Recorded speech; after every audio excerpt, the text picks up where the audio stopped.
A is to B is equal to 3 by 5 is to 5 by 7. B is to C is equal to 3 by 4 is to 2 by 5. అయినా A is to B is to C is equal to ఎంత? ఆప్షన్స్లో ఏమి ఇచ్చాడంటే 1 63 is to 75 is to 40, 2 63 is to 25 is to 40, 3 32 is to 75 is to 40, 4 28 is to 75 is to 40. ఇలా ఇచ్చినప్పుడు ఏం చేయాలంటే first A is to B. A is to Bని ఇక రాస్తాను చూడండి. A is to B అంటే A by B అన్నట్టే కదా.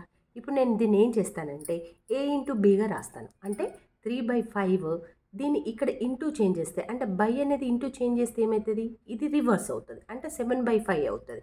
ఇప్పుడు ఇక్కడ ఏం రాస్తాను నేను, A ఇంటూ బి రాస్తాను చూడండి. అంటే 3/5 ఇంటూ పెడితే ఇప్పుడు ఇటు ఉన్నది ఏమవుతుందంటే రివర్స్ అవుతుంది. రివర్స్ అంటే 7/5 అవుతుంది. దట్ ఈజ్ ఈక్వల్ టు ఏమవుతుంది 21/25 అవుతుంది. Same next B is to C కూడా రాయండి.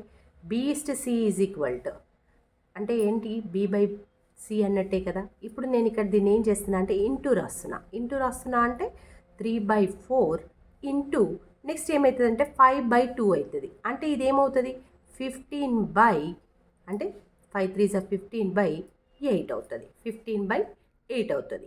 ఇప్పుడు ఏం చేయాలంటే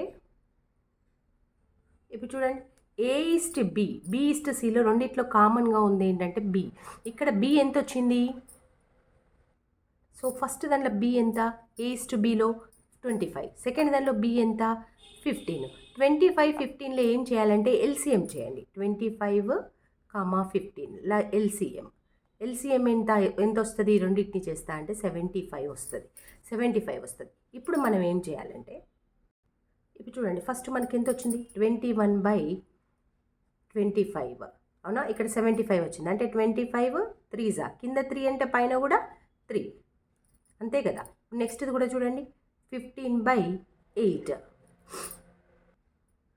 ఇక్కడ చూడండి ఇక్కడ B ఎంత 15, మనం 15 25 చేసాం కాబట్టి ఇక్కడ 15 చూడండి. అంటే 75 రావాలంటే ఇక్కడ ఎంత వేయాలి 5, అంటే కింద కూడా 5 వేయాలి. ఇప్పుడు చూడండి 21 3 ఎంత అవుతుంది, 1 3 3 63/75 అవునా. ఇక్కడ చూడండి 75 ఇక్కడ ఎంత వస్తుంది 40 వస్తుంది అవునా. రెండిట్ల 75 అనేది కామన్గా ఉంది.